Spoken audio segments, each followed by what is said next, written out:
రెండో రాజుల గ్రంథము 18వ అధ్యాయము 7వ వచనం. ఇది ఎవరి గురించి రాయబడిందంటే హిజ్కియా గురించి రాయబడింది. యెహోవా అతనికి తోడుగా ఉండెను అన్నాడు. ఆ మాట ముందు కావుననే పదాన్ని ఉపయోగించదు. అంటే ఆయన తోడుగుంటానికి ఒక కారణం ఉంది. ఎందుకు దేవుడు హిజ్కియాతోనే తోడుగా ఎందుకున్నాడు, హిజ్కియా జయం పొందడానికి కారణాలు ఏంటి అని మనం ఆలోచించినప్పుడు మనకు కూడా కొన్ని విషయాలు బయలుపరుస్తాయి. ఆ కారణాలు ఏంటంటే ఇప్పుడు చూద్దాం. చూడండి, బైబిల్ ఏం చెప్తుందో. రెండవ దినవృత్తాంతాల గ్రంథము 29వ అధ్యాయం 10వ వచనం. ఇప్పుడు మన మీదున్న ఇశ్రాయేలు దేవుడైన యెహోవా మహోగ్రత చల్లారునట్లు ఆయనతో మనము నిబంధన చేయవలనని నా మనస్సులో అభిలాష పుట్టెను.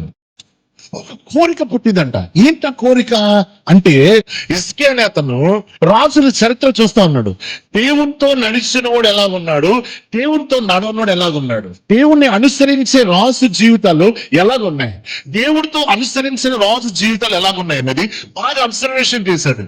ఇప్పుడు మన మీదికి ఉగ్రత రావడానికి గల కారణం ఏంటంటే, వాళ్ళ నాన్న దేవుణ్ణి మర్చిపోయి ఏం చేశాడు, విగ్రహారాధన చేశాడు. ఎప్పుడైతే విగ్రహారాధన చేశాడో ఓకే, దేవుని యొక్క ఉగ్రత ఇశ్రాయేలు మీదకి వచ్చింది. ఎప్పుడైతే ఉగ్రత వచ్చిందో దేవుడు ఏం చేశాడంటే శత్రువులకు అప్పచెప్పేవాడు. దేవుడు అప్పచెప్పడం తీసుకెళ్ళి ఎవరే వీడిని పరిపాలించడం కాదు, వాళ్ళ కాపుదల తీశాడు, వాళ్ళ తోడుగుంటాం మానేశాడు. ఎప్పుడైతే వాళ్ళు తోడుగుంటాం మానేశాడో వెంటనే ఏం చేస్తాడంటే అపవాది వచ్చి పాత నిబంధనలో శత్రువు వచ్చి ఏం చేస్తాడంటే వాళ్ళని పరిపాలన చేయటం ప్రారంభించాడు. ఈ విషయాన్ని హిజ్కియాకు బాగా అర్థమైంది. అర్థమై ఏం చేశాడంటే తన మనసులో ఒక అభిలాష కలిగిందంట.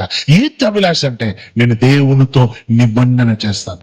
నిబంధన ఏంటి అంటే ఏంటంటే, ప్రభా దావీదు నీ హృదయానుసారుడు ఉన్నాడే, ఆ హృదయానుసారుడు నిన్ను మాత్రమే ఆరాధించాడు, నిన్ను తప్ప ఇంకెవరిని ఆరాధించలే. దావీదును ఆశీర్వదించా కదా, నన్ను కూడా ఆశీర్వదిస్తావా? ఓకే, నీకు ఇష్టమైనది నేను చేస్తాను. నువ్వు ఏదైతే కోరుకుంటున్నావో, లేకపోతే నీ దృష్టిలో ఏది శ్రేష్టకరమైనదో అది నేను చేస్తాను అని ఫస్ట్ తన మనసులో అభిలాష పుట్టిందంట.